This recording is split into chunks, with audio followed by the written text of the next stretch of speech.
When you create a project in Visual Studio, it creates a lot of files for you. The number of these files and the file types are determined by a project template. Simply stated, a project template instructs Visual Studios which files to generate and load into the IDE. I'd like to start this movie by looking at the existing templates. I'm inside Visual Studio and I'm going to create a new project. I'll go to File, New, Project. I'm going to select the console application. This is one of the templates that's available.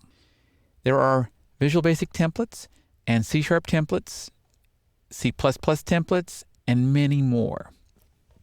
I'm going to go to C# and then Windows, and I'm going to choose Console Application.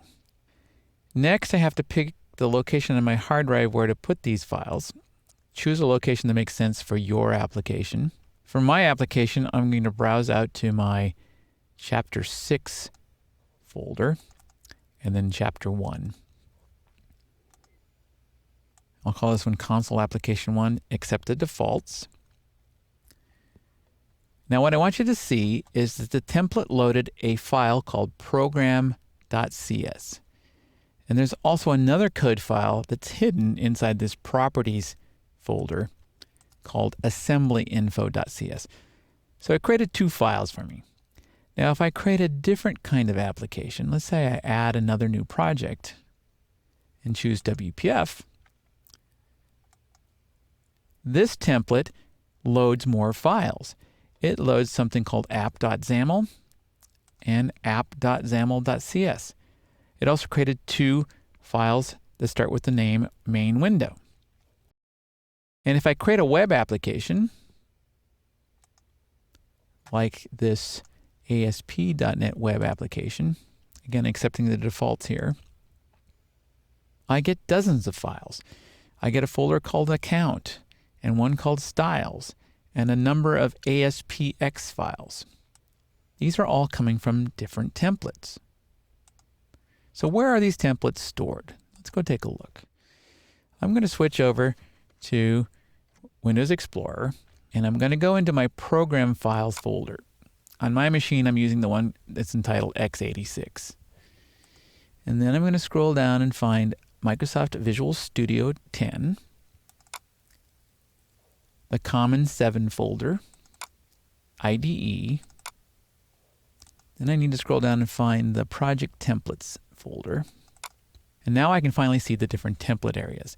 I'm looking for a C# template, and I'm looking for the Windows template. One more folder. The 1033 folder is the English folder. And here is that console application template. It's stored in the zip file. So if I open this zip file, I'll see that there is a program.cs file and an assembly.cs file, plus some other files. So the instructions to Visual Studio are to create all these separate files.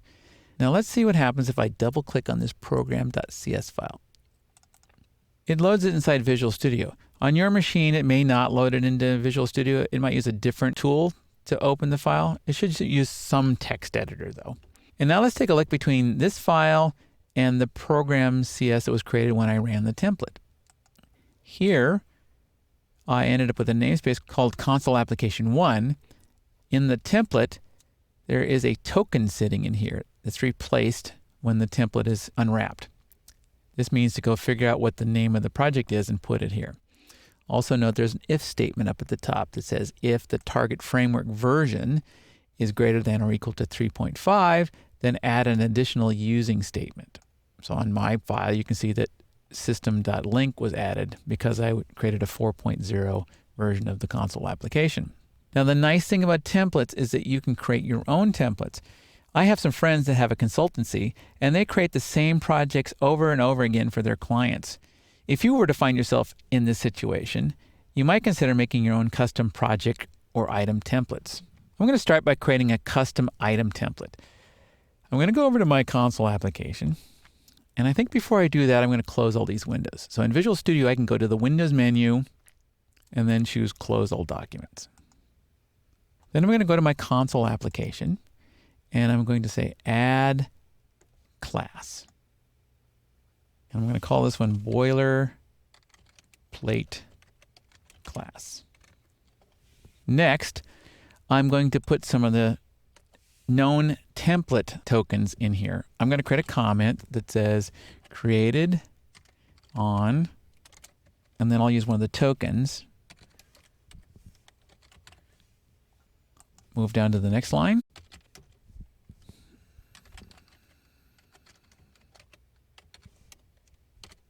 And then here I'll put in another token. This one is registered organization. And then lastly, I'm going to replace this class name with a token, item name. Let me save that file. To make a template out of this, I'm going to go to File, Export Template. I'm going to create two templates. The first one I'm going to create is an item template. So I'll select item template. I'll click on Next. And I'll pick my boilerplate class as the item template.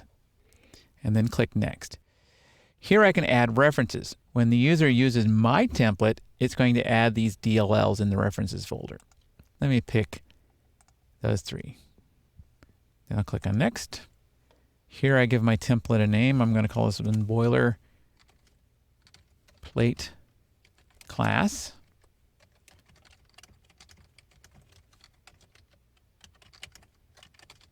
And then I'll click Finish. This file actually got copied to two different places. It got copied to the My Exported Templates folder.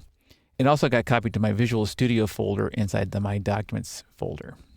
Now, let's close the solution. Create a brand new project. I'm going to use a console application.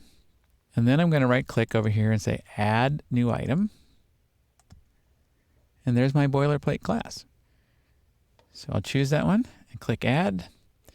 And as you can see, it replaced the date and it replaced the class name. Next, I want to create a project template.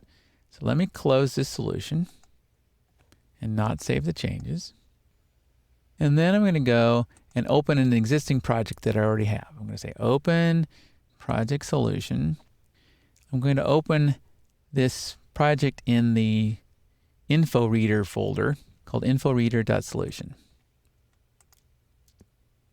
Next, I'm going to make a template out of it. You might recognize this. This is the one I did in Chapter 3, where I created the InfoReader application.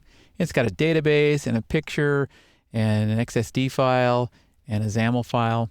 So I'm going to make a template out of this. I'm going to go to File, Export Template, make it a project template, call it InfoReader or lynda.com or whatever you want to call your template. Click on Finish. Okay. And then in the future, I can come in and say I want to do File, New Project. Come over here and type Info. There's my InfoReader project. I click on OK. And there's my InfoReader 1. And you see how it automatically brought in all of my files.